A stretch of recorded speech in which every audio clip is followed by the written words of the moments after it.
Hello everyone, welcome back to Shakespeare's Sister. Today we will examine the seventh paragraph. This para is very important. It is in this para that Woolf presents the fictional sister of William Shakespeare. Follow the explanation very closely. In the last class, we stopped with a bishop saying that no woman will be able to have Shakespeare's genius. We are continuing from there. The bishop had said that it was impossible for any woman to have written the plays of Shakespeare. Woolf agrees that it was impossible for any woman to write plays of Shakespeare in the age of Shakespeare. Please note this point. Virginia Woolf agrees with the comment, but she says that no woman would be able to write the plays of Shakespeare in the age of Shakespeare. It was Elizabethan era, and we have seen the pathetic condition of women during Elizabethan era. So she agrees with the fact that it would have been difficult for her to be a playwright. Just imagine Shakespeare had a sister who is as gifted as Shakespeare. Can she be able to be a successful playwright like him? Let us call her Judith Shakespeare. Shakespeare went to the grammar school and learned Latin. He studied works of Latin authors like Ovid, Virgil, and Horace. He also learned grammar and logic. Considering the societal rules of the time, Judith Shakespeare, his sister, will not get chance to learn all these.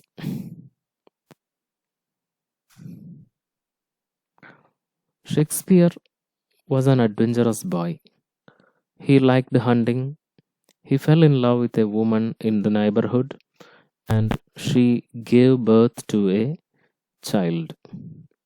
So he had to leave the village for London in order to get a job for livelihood. He had a taste for the theatre.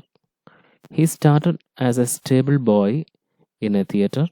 Soon he became an actor and started writing plays.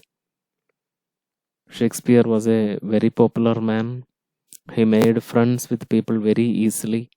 He became so popular that he even got chance to meet Queen Elizabeth at Royal Palace.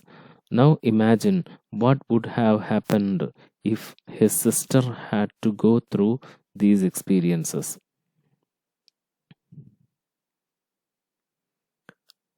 She, that is Judith Shakespeare, was forced to remain at home. She was not sent to school. She didn't learn Latin like her brother, nor grammar and logic, nor did she read Horace or Virgil. However, being studious, she learned to read somehow and tried to read the books of her brother.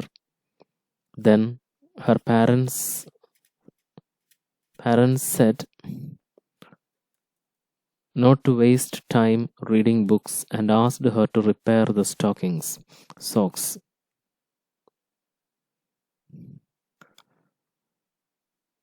Her parents were not rough to her. They loved her, but they followed the rules of the society of that time. She secretly wrote some poetry, but she was careful to hide them or set fire to them. Soon, before she was out of her teenage, her marriage was fixed with a carpenter. She said that she didn't like the marriage, so she was severely beaten by her father. Then he stopped beating her and started emotional blackmailing. That is, he asked her not to hurt him and not to shame him in this matter of her marriage. He promised to give her a necklace or some fine clothes. There were tears in his eyes. This is emotional blackmailing indeed. How could she disobey him? However, Judith decided to run away from home to London. She packed all her belongings in a bag and went to London. She was a sweet girl. Her voice was musical like the birds. Like her brother, she was also interested in theatre. She went to a theatre, expressed her desire to act. Men laughed at her.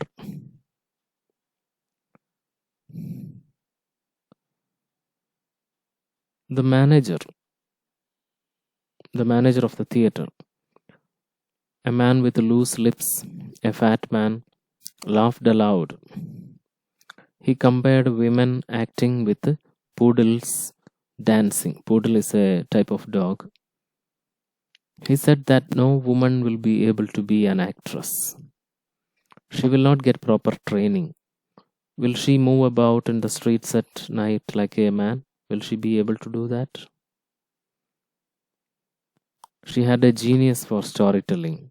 She wanted to walk through the streets and wanted to meet men and women and study their lives. She was good looking like Shakespeare.